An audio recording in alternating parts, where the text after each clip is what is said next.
जय श्री कृष्ण दोस्तों, हर हर महादेव। मैं पूनम पांडे आप सभी लोगों का शक्ति कुंज चैनल पे बहुत बहुत स्वागत करती हूँ। आज इस वीडियो में हम लोग बात कर रहे हैं आषाढ़ मास के शुक्ल पक्ष की एकादशी के बारे में। आषाढ़ मास के शुक्ल पक्ष की एकादशी को हरिशयनी एकादशी, देवशयनी एकादशी, आषाढ़ी एकादशी, शयन एकादशी और पद्मा एकादशी आदि कई सारे नामों से जाना जाता है। यह एकादशी हर भक्तगण के लिए बहुत ही महत्वपूर्ण होता है।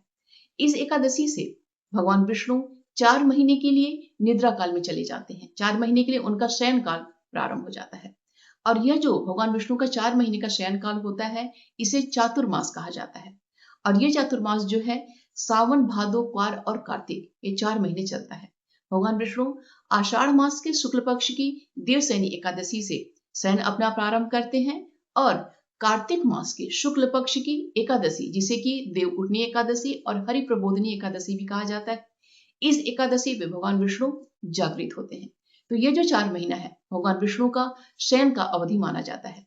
भगवान विष्णु ये जो शयन करते हैं 4 महीने की, उनकी जो निद्रा है, इसे योग निद्रा कहा जाता है। और यह जो अवधि है 4 महीने की चातुर्मास का, जिसे भगवान विष्णु का शयन काल है, यह हर भक्तगण के लिए, चाहे वह भगवती का उपासक हो, चाहे वह शिव का उपासक हो, चाहे वह गणेश का उपासक हो, चाहे वह सूर्य का उपासक हो, चाहे वह नारायण का उपासक हो, हर भक्त के लिए यह जो समय होता है बहुत ही महत्वपूर्ण माना जाता है। अब आइए जानते हैं कि 2026 में यह देवशयनी एकादशी कब मनाई जाएगी। तो एकादशी तिथि का जो प्रारंभ है वह 24 जुलाई दिन शुक्रवार की सुबह में 9:12 से है। उसके पश्चात यह एकादशी पूरे दिन रहेगी, पूरी रात्रि रहेगी। अगले दिन 25 जुलाई दिन शनिवार की दोपहर में 11:34 पे एकादशी तिथि समाप्त हो जाएगी। उसके पश्चात द्वादशी तिथि प्रारंभ हो जाएगी। तो हमारे शास्त्रों में एकादशी व्रत का जो नियम बताया गया है, उसमें हमेशा हमें आदेश दिया गया है कि एकादशी का व्रत जो है हमेशा द्वादशी तिथि युक्त हमें करना चाहिए। तो ऐसा जो है हमें 25 जुलाई दिन शनिवार को प्राप्त हो रहा है। इसलिए यह जो एकादशी है देवशयनी एकादशी 25 जुलाई दिन शनिवार को मनाई जाएगी। स्मार्त और वैष्णव सभी की एकादशी 25 जुलाई दिन शनिवार को मनाई जाएगी। यह जो एकादशी है यह ब्रह्म योग में और इंद्र योग में संपन्न हो रहा है। और इस दिन जो है ज्येष्ठा नक्षत्र हमें प्राप्त हो रहा है, जो कि पूरे दिन रहेगी, पूरी रात्रि रहेगी। इस एकादशी के व्रत में देखिए 2 कथाएं जो हैं बहुत ही ज्यादा प्रचलन में है। एक जो है राजा मांधाता की कथा जो है वह प्रचलन में है, और दूसरी जो है राजा बलि की जो कथा है वह प्रचलन में है। देवशयनी एकादशी पर जो भक्तगण है वह अपनी भाव से, अपनी मानसिक प्रार्थना से जो है भगवान विष्णु को 4 महीने के लिए वह शयन कराते हैं और भगवान विष्णु से प्रार्थना करते हैं कि हे प्रभु, आपके सो जाने से यह पूरी सृष्टि, यह पूरी धरती जो है सो जाती है, और आपके जगने से यह पूरी सृष्टि जो है जग जाती है। आपकी कृपा से ही यह सृष्टि जो है जगती है और सोती है। हे प्रभु, अपनी करुणा से हम सभी के ऊपर अपनी कृपा दृष्टि बनाए रखना। यह जो है भगवान विष्णु से जब शयन कराते हैं तो भगवान विष्णु से भक्तगण जो है उनसे प्रार्थना करते हैं। देखिए, इस दिन से जो है चातुर्मास प्रारंभ हो जाता है और हर भक्तगण जो है किसी न किसी एक नियम को वह ग्रहण करता है।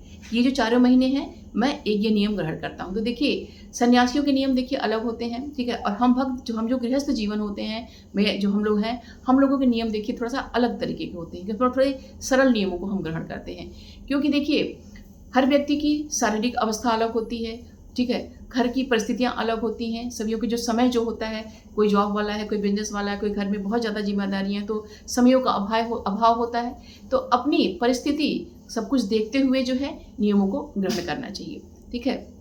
देखिए, बहुत सारे भक्तगण जो होते हैं पूरे 4 महीनों का जो नियम होता है एक संग वो संकल्प लेते हैं, और बहुत सारे भक्तगण जो होते हैं वो ये 4 महीने होते हैं हर महीने के अलग अलग नियम लेते हैं। जैसे अब देवशयनी एकादशी जो है आषाढ़ मास के शुक्ल पक्ष से है, तो इसके बाद जो है 4-5 दिन बाद जो है आपका सावन प्रारंभ हो जाएगा।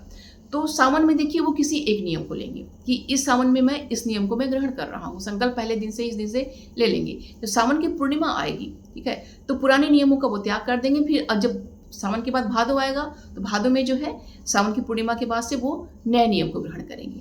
तो भादो में फिर वो दूसरा नियम लेके उसको पूरे महीने जो है इसको फॉलो करेंगे। जब भादो की पूर्णिमा आ जाएगी तो पुराने नियम का त्याग कर देंगे। फिर जो है क्वार में जो है वो किसी नए नियम को ग्रहण करेंगे। फिर क्वार की पूर्णिमा को जो है पुराने नियम को त्याग करेंगे। फिर कार्तिक में जो है नए नियम को ग्रहण करेंगे।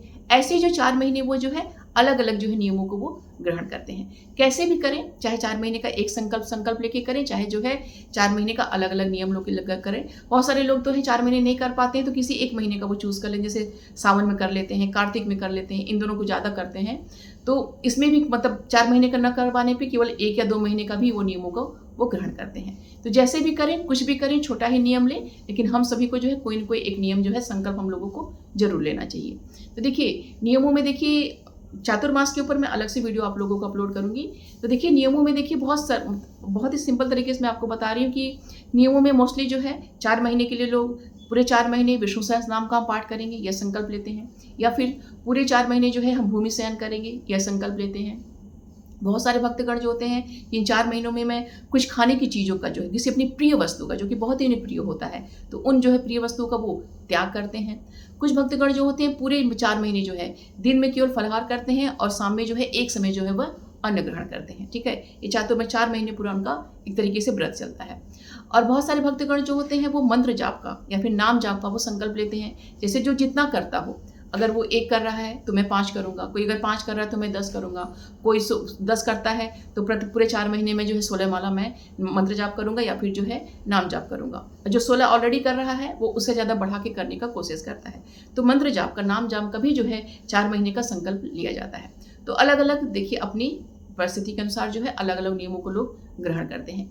तो ये चातुर्मास का जो नियम होता है, कोई भी नियम आप जो लेते हैं तो इससे हमारे पापों का नाश होता है और हमें महान फल प्राप्त होता है। इसलिए ये चातुर्मास जो है बहुत ही महत्वपूर्ण माना जाता है। तो कोई भी एक नियम ले, कोई भी एक संकल्प ले इस एकादशी से, बस लेना हमें अवश्य चाहिए। अब आइए जानते हैं कि इस एकादशी का पारण मुहूर्त हमें क्या प्राप्त हो रहा है। तो 25 जुलाई दिन शनिवार को हम एकादशी का व्रत कर रहे हैं। तो इस एकादशी का जो पारण है वह 26 जुलाई दिन रविवार को किया जाएगा। और एकादशी का पारण का जो शुभ मुहूर्त में प्राप्त हो रहा है वह सुबह में 5:23 से लेकर सुबह में 9:51 तक है। जिस दिन हम पारण कर रहे हैं 26 जुलाई दिन रविवार को, तो इस दिन जो है द्वादशी तिथि है वो दोपहर में जाके समाप्त हो रही है 1:57 पे। ठीक है, तो देखिए शुक्रवार, शनिवार और रविवार 3 दिन देखिए हम तुलसी दल हम नहीं तोड़ पाएंगे। ठीक है, क्योंकि शुक्रवार को देखिए सुबह में ही 9:12 से हमारी जो है एकादशी तिथि समाप्त प्रारंभ हो जा रही है। और शनिवार को, जो रविवार को जिस दिन हमारा पारण रहेगा, रविवार को दोपहर में 1:57 पे जो है द्वादशी तिथि समाप्त हो जा रही है।